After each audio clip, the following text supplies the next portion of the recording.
Hey guys, so this video is going to be about our experience thus far with colic, and let me just start off by saying I think the word colic and the diagnosis of colic is a bunch of BS. Deacon was diagnosed with classic colic and acid reflux about 1 month old, actually about 5 weeks old, because it started at 1 month. And we called his doctor. They prescribed acid reflux medicine. I mean, we tried everything. And his pediatrician finally just said, you know what? It's colic. It'll go away in time. And I just never felt right with that diagnosis. And at about 3 months of age, his daycare teacher, I think it was 3 months, I'm guessing, suggested no dairy. And I said, okay. And I had asked his pediatrician for diet recommendations, things that make babies gassy. I was just trying to get all the help I could get. And they seriously just told me it'll go away in time, and that's how you're going to fix it. Well, his daycare teacher had suggested to me not trying or not eating any dairy for a little while and just to see how it goes. And I was desperate, absolutely desperate. And I think his daycare was desperate. Deacon was, to say it nicely, a very difficult baby. 24/7, fussy, fussy, fussy, screaming, crying. Every night my husband got home from work, he would find me and Deacon in the bathtub crying together. I mean, it was bad. It was really bad. So I went off of eating all dairy, and within 2 days noticed a ridiculously huge improvement. He got his first and only ear infection like a day later, and then after that cleared up, he was a whole new child. And granted, he was still difficult and still really needy. I mean, just a little more demanding than the average baby. So, nothing that was difficult though at that point because of what we had been through. So that's kind of my backstory on colic and the experience I've had. At about, I don't know, 9, 10-ish months, I started to reintroduce dairy, and he did great with it. So, yeah, it was just that period of time, and that kind of, to me, correlates with what the doctor said, that it goes away in time. Yeah, it does go away in time because the baby's able to start tolerating more things, but there's a time period where the baby can't, and that was kind of, I don't know, I just, deep down in my heart, I feel bad that I put him through pain for so long, not knowing it, but it wasn't my fault. And with that said, I'm able to save my second son, Drake, from that same pain. So I will quit talking about my past experience with Deacon, and I'll talk to you a little bit about what has been going on with Drake. Let me see here. All right, so it started,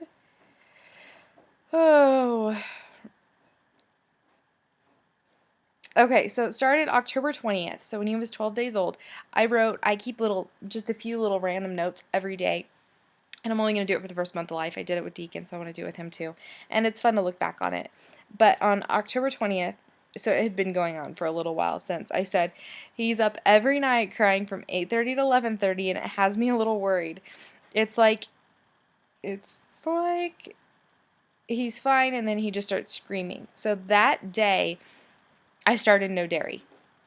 And I just figured, that was what worked with Deacon, so it'll probably work with him.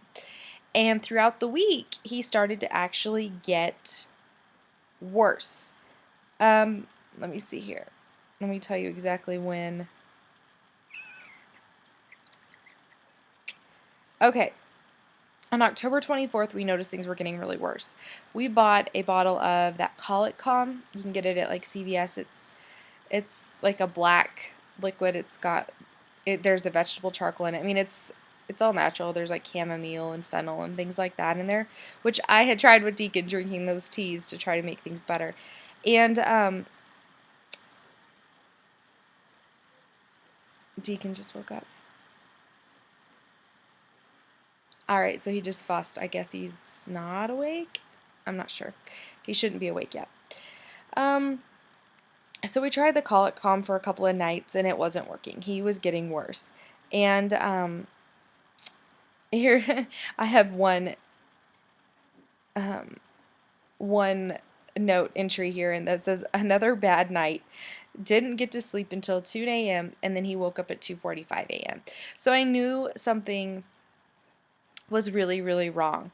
So the next day I decided to just wipe my diet clean, go back to like the caveman days, the paleo type diet, and only eat like fruits, vegetables, whole grains, which I know isn't the paleo diet or the caveman diet, but gotta eat something, and proteins. So really, really basic, really simple, that type of a thing. And or just things that I made from scratch. So like I made my own bread that day, that type of thing. Well, I went the whole day without it.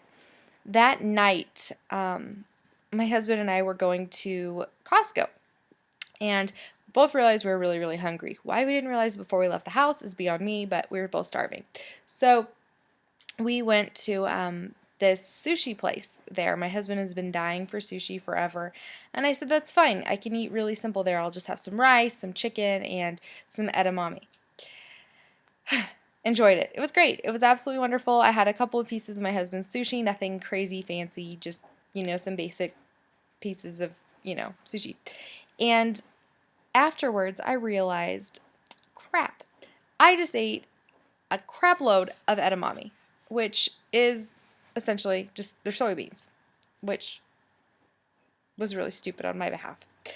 That night was horrid. He was screaming bloody murder all night long. That morning, he woke up, when I was changing him in the morning, I saw blisters on his butt. So I knew something really wasn't right. And I realized that he might have a soy allergy. So that day, I realized I need to do no soy and no dairy. I don't want to wake him up. And go from there. So the next morning is when I rolled my ankle. That was fun. Anyhow, though, since then, that following night after I did the no soy was a little bit better. He was up a lot, but he wasn't screaming, so it was pretty nice. And then the following night, he was like dream baby. That day, though, too, I must say that him adjusted at the chiropractor's office. So it might have something to do with the chiropractor. I think it's honestly a combination between the chiropractor and eliminating soy from my diet. So I do have a question for you guys. If you had a baby that had an allergy to soy, do they also have an allergy to dairy? Because I'm desperate, desperate, I tell you, to reintroduce something into my diet. Dairy or soy. Soy is in everything. Oh my gosh, everything there is soy. It is ridiculous. But yeah, since eliminating the soy, he is literally a whole new baby. And he's happy. He's smiling more again. He had been smiling a whole bunch, and not intentional smiles. But he was a lot happier in his first week of life. And then the second week, pretty bad. And the third week, he's back to the way he was when he was born. So it's pretty nice. And I honestly think that it's the soy and the chiropractor. So that's my little take on that and kind of just what we've been experiencing. I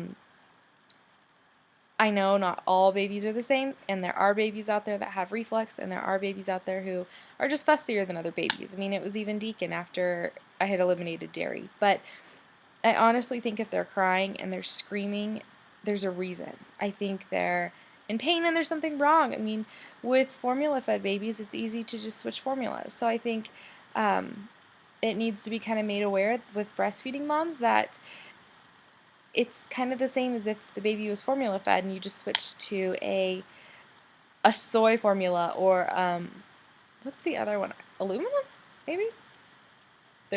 I'm probably saying that wrong. To a different formula where the baby, it helps the baby. So why isn't it not preached to breastfeeding moms to change your diet? I mean, it's kind of the same concept, but it's just not talked about, and I don't know. It's just, I don't know.